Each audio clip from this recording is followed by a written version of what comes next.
सर्वांना नमस्कार. माननीय पोलीस महासंचालक महाराष्ट्र राज्य यांनी अशोक खरात आरोपी असलेल्या गुन्हा रजिस्टर नंबर 73/2026 या गुन्ह्याचा तपास SITच्या मार्फतीने करण्याबाबत आदेशित केलं होतं. त्यानुसार दिनांक 20 मार्च 2026 या तारखेपासून तो गुन्हा आणि त्याशिवायचे 10 गुन्हे असे एकूण 11 गुन्हे SITकडे तपासाला आहे. सदर विशेष तपास पथकामध्ये तपास अधिकारी म्हणून 2 पोलीस उपअधीक्षक आहेत, जे माझ्यासोबत दोघे इथं उपस्थित आहेत. त्याच पद्धतीनं सहाय्यक तपास अधिकारी म्हणून 3 पोलीस निरीक्षक, 3 सहाय्यक पोलीस निरीक्षक, 10 पोलीस उपनिरीक्षक आणि 6 पोलीस अंमलदार असं एकूण 24 लोकांचं आपलं तपास पथक आहे. त्यापैकी काही लोक इथं उपस्थित आहेत, काही लोक उपस्थित राहू शकलेले नाही.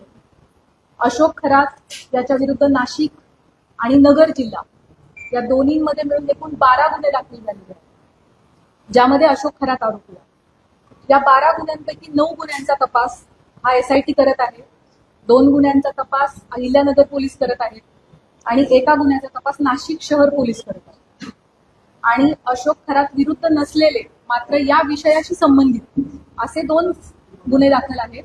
त्या 2 गुन्ह्यांचा देखील तपास SIT करत आहे. त्यामुळे 9 गुन्हे अशोक खरातच्या विरोधातले आणि विरोधात नसलेले पण संबंधित असलेले 2 गुन्हे असे एकूण 11 गुन्हे आमच्याकडे तपासाला आहेत.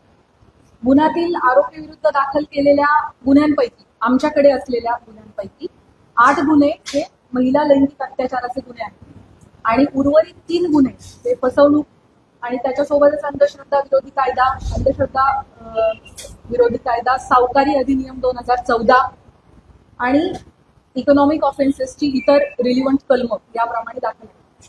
महिला लैंगिक अत्याचाराचे सर्वच्या सर्व 8 गुन्हे आणि फसवणुकीचा 1 गुन्हा असे 9 गुन्हे SITकडे तपासाला आहेत. आजपर्यंतच्या तपासादरम्यान 30 पेक्षा अधिक साक्षीदारांकडे आपण विचारपूस केलेली आहे. साक्षीदारांकडे आणि पीडितेंकडे आपण जी चौकशी केली त्यातून आरोपी हा पीडित व्यक्ती आणि कुटुंबाच्या श्रद्धेचा गैरफायदा घेत होता, त्यांना भीती दाखवत होता, खडे, चिंचोके, रुद्राक्ष, पूजा विधी इत्यादी गोष्टींच्या माध्यमातून त्यांच्याकडून पैसा उकळत होता, महिलांना स्वतःकडे दैवी शक्ती असल्याचं भासवत होता, त्यांच्या कुटुंबियांच्या मृत्यूची भीती दाखवून त्यांना बदनामी करण्याची धमकी देऊन त्यांचं लैंगिक शोषण करत होता. त्याच पद्धतीनं ईशानेश्वर मंदिराच्या परिसरात अंधारामध्ये हातचलाखीनं स्वतःकडे दैवी शक्ती असल्याचं भासवून समाजामध्ये सातत्यानं अंधश्रद्धा पसरवण्याचं कामही करत होता असं आपल्याला निष्पन्न होतं.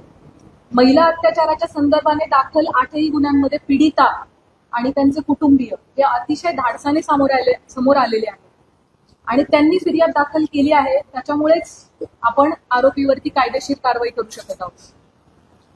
आपल्या सगळ्यांच्या माध्यमातून मी आवाहन करू इच्छिते की या महिलांनी लोक काय म्हणतील या भीतीनं अन्याय सहन केलेला आहे आणि आता अतिशय धाडसाने कुटुंबाला विश्वासात घेऊन त्यांनी गुन्हे दाखल केलेले आहेत.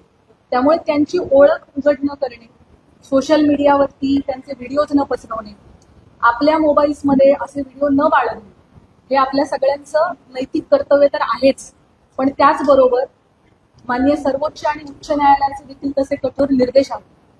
त्यांची ओळख गोपनीय राहणे आणि त्यांच्या खाजगी बाबींची सार्वजनिक चर्चा न होणे हे त्यांच्या मानसिक आरोग्यासाठी आणि त्यांचं धैर्य टिकून राहण्यासाठी अतिशय गरजेचं आहे. आणि म्हणूनच न्याय संस्थेनं वारंवार absolute ban on identity disclosure अशी भूमिका ठेवलेली आहे. अशा केसेसमध्ये पोलिसांच्या पत्रकार परिषदा बाबतीत देखील मर्यादा निश्चित करण्यात आलेल्या आहे. पीडितेच्या गोपनीयतेचा भंग ज्या समाज माध्यमातून झाला आहे अशा प्लॅटफॉर्मवरून ती माहिती हटवण्याबाबत न्यायालयाचे निर्देश आहेत. पीडिता किंवा कुटुंबियांच्या मुलाखती घेण्यास बंदी आहे. अंतिम निकाल येण्यापूर्वीच आरोपीच्या प्रतिष्ठेला हानी पोहोचवणारे आणि माध्यमांद्वारे चालवणारा खटला, ज्याला आपण मीडिया ट्रायल असं म्हणतो, अशी परिस्थिती निर्माण करणारे किंवा केवळ तर्कवितर्काच्या आधारित वार्तांकन टाळावे असे निर्देश देखील माननीय उच्च आणि सर्वोच्च न्यायालयांनी प्रसारमाध्यमांना दिलेले आहेत. कलम 72 BNS लैंगिक अत्याचाराच्या पीडितांची ओळख उघड करणाऱ्यांना शिक्षेस पात्र ठरवते. अनुच्छेद 21 भारतीय संविधान पीडितेचा जगण्याचा अधिकार, गोपनीयतेचा अधिकार आणि प्रतिष्ठेचा अधिकार यांचं संरक्षण करतं. जुलै 2025 मध्ये मद्रास उच्च न्यायालयाने एका महिला वकिलाचे तिच्या संमतीशिवाय चित्रण केलेले खाजगी स्वरूपाचे फोटो व्हिडिओ तात्काळ 48 तासांच्या आत काढून टाकण्याचे आदेश दिलेले होते. अशा प्रकारची सामग्री रोखणं हे राज्याचं कर्तव्य आहे असं न्यायालयाने त्यावेळेला अधोरेखित केलं होतं. एसआयटीकडे असणाऱ्या गुन्ह्यांमधील पीडितांचे आक्षेपार्ह व्हिडिओ जे आहेत जे प्रसारित झाले होते त्याच्या एकूण 4650 लिंक्स एसआयटीच्या सायबर टीमने, आपली जी टीम आहे 24 लोकांची, यामध्ये 4 लोकांची सायबर टीम आहे. या सायबर टीमचं पूर्ण वेळ कर्तव्य हे होतं की प्रत्येक काही मिनिटांनी काही नवीन अपलोड झालंय का ते शोधणं आणि त्याला रिपोर्ट करणं. सो आपली ही जी एसआयटीची सायबर टीम आहे तिने महाराष्ट्र सायबरच्या मदतीने आतापर्यंत 4650 लिंक्स या डिलीट करून घेतलेल्या आहेत. त्याच पद्धतीने सोशल मीडियावरती आक्षेपार्ह पोस्ट पुन्हा पुन्हा टाकणाऱ्या एकूण 451 अकाउंटला कायमस्वरूपी काढून टाकण्यात आले. पीडितांचे आक्षेपार्ह व्हिडिओ प्रसारित केल्याप्रकरणी आतापर्यंत 2 गुन्हे देखील दाखल झाले आहेत. सदरचे गुन्हे हे सातपूर पोलीस स्टेशन नाशिक शहर आणि कोपरगाव पोलीस स्टेशन अहिल्यानगर या ठिकाणी दाखल असून संबंधित घटकच त्याचा तपास करत आहेत आणि त्यामध्ये आजपर्यंत एकूण 6 आरोपींना अटक देखील करण्यात आलेली आहे. दिल्ली उच्च न्यायालयाने अलीकडेच एका विनयभंगाच्या प्रकरणाशी संबंधित बदनामीकारक स्वरूपाच्या सोशल मीडिया पोस्ट्स काढून टाकण्याचे आदेश दिलेले आहेत आणि आरोपीची प्रतिष्ठा जपण्यासाठी आणि त्याला निपक्ष सुनावणी मिळण्याची खात्री करण्यासाठी न्यायालयाने ही स्टेप घेतली. एसआयटीकडे असणारे सर्वच तपास हे अतिशय संवेदनशील प्रकारचे असल्यामुळे त्याविषयीची जी माहिती आपल्याला सांगणं शक्य आहे ती माहिती मी आपणास याद्वारे दिलेली आहे. आपल्या सगळ्यांच्या मनामध्ये या प्रकरणाविषयी अनेक प्रश्न आहेत, मला त्याची पूर्णतः कल्पना आहे. त्यापैकी बहुतांश प्रश्नांना स्पर्श करण्याचा मी प्रयत्न केलेला आहे. या प्रकारच्या गुन्ह्यामध्ये बीएनएस सेक्शन 93 बीएनएसएस प्रमाणे गुन्हा दाखल झाल्यापासून 60 दिवसांच्या आत आपल्याला दोषारोपपत्र दाखल करणं आवश्यक असतं. आपल्याकडचा या प्रकारचा पहिला गुन्हा हा नाशिक शहरामध्ये 17 मार्च 2026 रोजी दाखल झालेला आणि एसआयटीकडे त्याचा तपास 20 तारखेला आला, 3 दिवसानंतर. त्याचे ऑलरेडी 20 दिवस संपलेले आहेत आणि आणखी 40 दिवस अवधी आपल्या हातामध्ये आहे पहिल्या गुन्ह्यासाठी. आणि उरलेले जे 7 गुन्हे आहेत ते देखील पुढच्या आठवडाभराच्या कालावधीमध्ये दाखल झालेले आहेत. त्यामुळे 40 दिवसानंतर पुढच्या आठवडाभरात या उरलेल्या सगळ्या गुन्ह्यांचं देखील डेडलाईन जी आहे ती जवळ येते. त्यामुळे असं आपण म्हणू शकतो की 40 ते 45 दिवसांमध्ये या 8 गुन्ह्यांचा तपास आपल्याला पूर्ण करणं आवश्यक आहे. तरी या सर्व गुन्ह्यांमध्ये चांगले पुरावे गोळा करून तपास वेळेत पूर्ण करण्याची एसआयटीचे प्रयत्न सुरू आहे. त्यासाठी सर्वतोपरी प्रयत्न संपूर्ण टीम करत आहे. आपल्या सर्वांना विनंती आहे की पीडितांना कोणत्याही प्रकारे मनस्ताप होणार नाही याची समाज म्हणून आपण सगळ्यांनी काळजी घेऊयात. तुमच्या माध्यमातून हे आव्हान, ही विनंती मी सर्वांना करू इच्छिते. आपल्या मनामध्ये पदाधिकारी, अधिकारी यांना एसआयटी कडून बोलवण्यात येणार आहे का, किंवा अमुकला आपण का बोलवले नाही, कधी बोलवणार आहे, अशा प्रकारचे देखील अनेक शंका आणि प्रश्न असू शकतात. अनेक पत्रकार, सामाजिक कार्यकर्ते यांनी वेळोवेळी मला मेसेज करून या प्रकारच्या प्रश्नांची विचारणा केलेली आहे.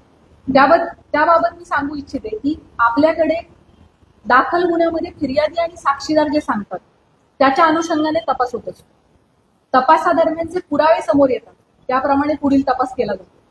पुराव्याच्या आधारे कोण व्यक्ती सह आरोपी आहे का हे पाहिले जाते. त्यानुसार त्याची चौकशी आणि त्याच्यावरची इतर कायदेशीर कारवाई केली जाते. त्यामुळे या गुन्ह्यांच्या बाबतीमध्ये देखील हा गुन्हा घडण्यासाठी मुख्य आरोपी सोडून इतर कोणी कारणीभूत ठरलं आहे का, कोणी याची इकोसिस्टीम निर्माण करण्यामध्ये सहाय्यभूत ठरलेलं आहे का, या अंगाने सुद्धा आपण तपास करत आहोत. या गुन्ह्यांची पार्श्वभूमी तयार करण्यासाठी कोणी मदत केली आहे का, याबाबत पुराव्यानिशी जर आपल्याला निष्पन्न झालं तर त्याविषयी निश्चित कायदेशीर कारवाई केली जाईल. त्याबाबत आपण कोणीही मनामध्ये कुठल्याही पद्धतीची शंका कृपया बाळगू नये. गेले 17 दिवस एसआयटी या गुन्ह्यांचा तपास करत आहे.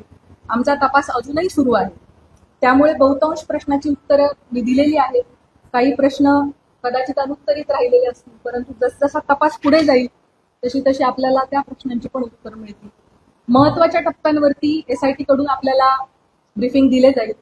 चार्जशीट दाखल होईपर्यंत आपल्याला या प्रकरणाची गोपनीयता बाळगणं अतिशय आवश्यक आहे. तरी मी आपल्या सगळ्यांकडून सहकार्याची अपेक्षा बाळगते. यापूर्वी अशोक खरात याला पहिल्या गुन्ह्यामध्ये एकूण 14 दिवस पोलीस कोठडी मिळाली होती. ती दिनांक 31 रोजी संपली. दिनांक 1/4/2026 रोजी आपण दुसऱ्या गुन्ह्यात त्याला अटक केली आणि न्यायालयासमोर हजर केलं. दिनांक 2 पासून 7 दिवसांची पोलीस कोठडी उद्या दिनांक 8/4/2026 पर्यंत माननीय न्यायालयाने मंजूर केलेली आहे. आता यानंतर पुढील गुन्ह्यामध्ये पोलीस कोठडी आपल्याला मिळावी यासाठी आपण माननीय न्यायालयाला विनंती करणार आहोत. या दरम्यान तुम्हाला माहित आहेच की काही कारणांसाठी आपण VC द्वारे न्यायालयामध्ये आरोपीला हजर करण्याची परवानगी मागितली होती आणि मागच्या हिअरिंगच्या वेळेला माननीय न्यायालयाने तशी परवानगी आपल्याला दिली होती. खराच्या आर्थिक व्यवहार, प्रॉपर्टीज इत्यादींच्या अनुषंगाने देखील आपल्या मनात भरपूर प्रश्न आहेत, त्याची मला कल्पना आहे. त्याबाबत मी सांगू इच्छिते की या प्रकरणामध्ये ईडीने दखल घेतलेली आहे. ईडीने विशेष तपास पथकाला जी माहिती मागितली आहे आमच्याकडून ती सगळी माहिती आम्ही त्यांना पुरवलेली आहे आणि भविष्यात देखील ईडीला आमचे पूर्णपणे सहकार्य असणार आहे.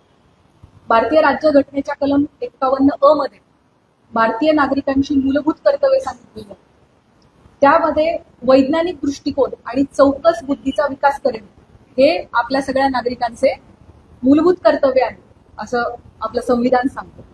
या निमित्ताने भविष्यात अंधश्रद्धेपोटी महिलांचं शोषण घडू नये, कोणीही कुठल्याही बंधूच्या फसवणुकीला समाजाने बळी पडू नये यासाठी सतर्क आणि चौकस राहण्याचं आव्हान मी आपल्या मार्फतीने सर्व नागरिकांना करू इच्छिते.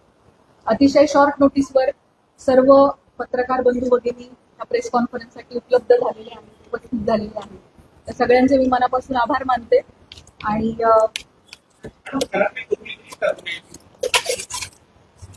मी जसं सुरुवातीलाच सांगितलं की या गुन्ह्यांच्या बाबतीमध्ये मला जी माहिती आपल्याला सांगणं शक्य आहे ती माहिती मी आपल्या समोर मांडलेली आहे. त्यामुळे आपल्या सगळ्यांनी या गोष्टीची सहकार्य करावे. जोपर्यंत चार्जशीट दाखल होत नाही त्याबाबत काही तपासातल्या बाबींची गोपनीयता ठेवणं आपल्यासाठी अतिशय आवश्यक आहे. आपल्या सगळ्यांचे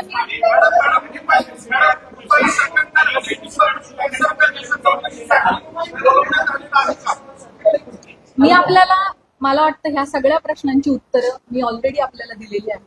सीडीआर लीकच्या बाबतीमध्ये आपण मला एक प्रश्न आता जस्ट कोणीतरी विचारलाय ज्याचं प्रश्नाचं उत्तर मी दिलं नव्हतं तेवढं मी देते आणि आपण थांबूयात.